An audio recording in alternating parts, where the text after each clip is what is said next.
বন্ধুরা, সবাই কেমন আছো? এই আজকে ঘুরতে চলে এসেছি পদ্মার ধারে। এটা হচ্ছে পদ্মা নদী, দেখতে পাচ্ছ। এখন এই মুহূর্তে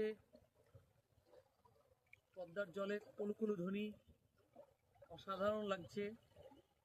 তার যে একটা শব্দ, তার যে আওয়াজ, তার যে নিজস্ব একটা ধ্বনি, একটা অপূর্ব শ্রুতিমধুর শব্দ। কুলুকুলু ধ্বনিটা আমাকে একটি অন্য মাত্রা দিচ্ছে। দেখতে পাচ্ছেন আপনারা, সুন্দর একটি দৃশ্য। এই মুহূর্তে পদ্মার জল বাতাসের সঙ্গে দুলে দুলে আসছে, হালকা ছোট ছোট ঢেউ খেলছে, এসে তার কিনারে বাধা পেয়ে আবার তারা ফিরে যাচ্ছে। খুব সুন্দর একটা দৃশ্য। এখানে না এলে কেউ এই যে সৌন্দর্য, এই যে একটা জলের যে সৌন্দর্য, পদ্মার যে সৌন্দর্য, এই সৌন্দর্য উপভোগ করা যাবে না যতক্ষণ না কেউ এটা স্বচক্ষে বা নিজের চোখে পরিদর্শন না করবে। খুবই ভালো লাগছে। এটা বাতাস, শিরশিরে বাতাস দিচ্ছে, একটা অনেকক্ষণ থেকে বাতাসটা বইছে। সেই বাতাসের তালে তালে পদ্মার জল সুন্দর হালকা হালকা ছোট ছোট ঢেউ আমার দিকে মনে হচ্ছে আসছে, আবার তারা ফিরে যাচ্ছে। এবং যে শব্দটা তারা তুলছে, এই যে ন্যাচারাল যে শব্দ, প্রাকৃতিক যে শব্দ, জলের যে শব্দ, পদ্মার জলের যে শব্দ, এই শব্দটা যখন কানে আসছে, তো কি বলবো, এই আনন্দ বা এই অনুভূতিটা ভাষায় প্রকাশ করতে পারছি না। এক কথায় অতুলনীয়। যেন কিছু একটা তারা বলছে আমাকে। প্রত্যেকটা ঢেউ এসে এসে যখন এই কিনারে এসে বাড়ি দিচ্ছে বা ধাক্কা খাচ্ছে, তখন সেই শব্দ বা আওয়াজটা যেন আমাকে কিছু একটা বলছে, সত্যি আমাকে অভিভূত করে দিচ্ছে। এরকম অনুভূতি সব সময় সর্বদা যে পাওয়া যায় তা নয়। যখন এর সন্নিকটে আসা যায়, কাছে আসা যায়, তখনই এই অনুভূতিগুলো অনুভব করা যায়।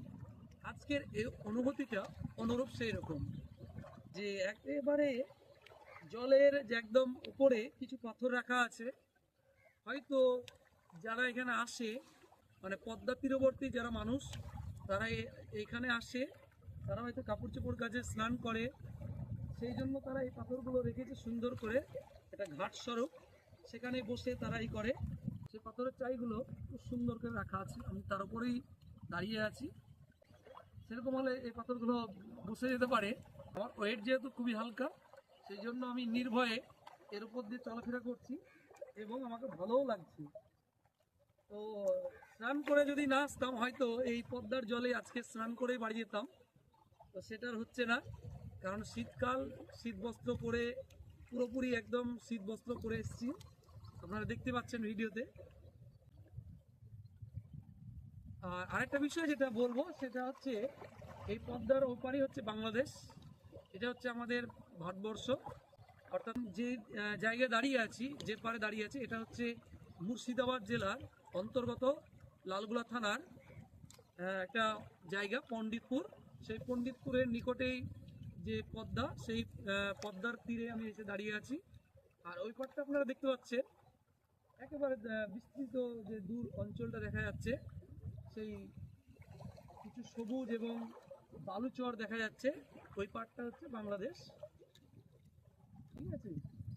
এই মুহূর্তে এখন পদ্মার তীরবর্তী অঞ্চলে কিছুই দেখা যাচ্ছে না, পদ্মার কূলে এখন আমরা কিছুই দেখতে পাচ্ছি না। জলের আওয়াজ, এবং আমরা দুজন মানুষ এসছি এখানে, আর একজন ছিপ নিয়ে মাছ ধরছে। তাকে জুম করে আমরা ধরতে পারছি না, অনেকটাই দূরে আছে সে, একা এসে মাছ ধরছে। অনেকক্ষণ ধরেই তাকে দেখছি, সে আদৌ মাছ পেয়েছি কিনা জানি না। যাই হোক, তাকে ক্যামেরায় ধারণ করা যাচ্ছে না, কারণ অনেকটা দূরে আছে। সম্ভব হলে তাকে দেখাচ্ছি। আর এদিকে পাটটাও আমি দেখাবো যে পুরো ভেঙে গেছে কিভাবে কিভাবে ভেঙে ভেঙে কতটা জল নিচে চলে এসছে। পদ্মার জল, পদ্মায় এক সময় কি করেছিল, এই তীরবর্তী অঞ্চলগুলোকে প্লাবিত করে দিয়েছিল। কিভাবে হয়ে গেছে দেখুন, ভেঙে ভেঙে চলে গেছে পুরো। পাথর যেখানে আছে কিছু কিছু পাথর রয়েছে বড় বড় চাইগুলো, বাকি সবই একদম ধাপে ধাপে সিঁড়ির মতো হয়ে ভেঙে ভেঙে গেছে। যিনি ছিপ নিয়ে মাছ ধরছে দেখতে পাচ্ছেন কিনা জানি না, আমরা হয়তো খোলা চোখে দেখতে পাচ্ছি, আপনারা ক্যামেরায় দেখতে পাচ্ছেন কিনা দেখুন। ক্যামেরাম্যানকে জিজ্ঞেস করবো যে দেখা যাচ্ছে কিনা আদৌ। দেখা যাচ্ছে তো, আসছে ছবি? যাক, যখন আসছে বলছে ভালো। মহিষগুলো আসছে, আর পাড়ে আপনারা দেখতে পাচ্ছেন মহিষ খেয়ে চড়ছে, এই আর কি। আর নিরিবিলি ফাঁকা জায়গা বলতে পারেন, সাধারণ একটা অনুভূতি এখানে আমরা পাচ্ছি, খুবই ভালো লাগছে। যদি কারোর ইচ্ছা হয় এরকম সুন্দর জায়গায় আপনারা চলে আসবেন ঘুরতে, আশা করছি ভালো লাগবে। এমনকি এর ওপরে যে জায়গাটা আছে সেই জায়গায় বসে আপনারা পিকনিক করতে পারেন, কারণ খুব সুন্দর একটা জায়গা, পিকনিক স্পট বলা যেতে পারে। মানে খুব সুন্দর একটা পরিষ্কার পরিচ্ছন্ন জায়গা রয়েছে, আমরা কিছুক্ষণ পর দেখাবো সেই জায়গাটা। হ্যাঁ, যেখানে আমরা বাইকটা রেখেছি সেই জায়গাটা দেখাবো, খুব সুন্দর। তো ভিডিওটি ভালো লাগলে অবশ্যই একটি লাইক করবে, আর এরকম নিত্য নতুন ভিডিও পেতে পেজটি ফলো করবে, চ্যানেলটি সাবস্ক্রাইব করবে। আবার কথা হবে নতুন কোনো একটি ভিডিওতে। ততক্ষণ সকাল ভালো থাকবে, সুস্থ থাকবে, ধন্যবাদ।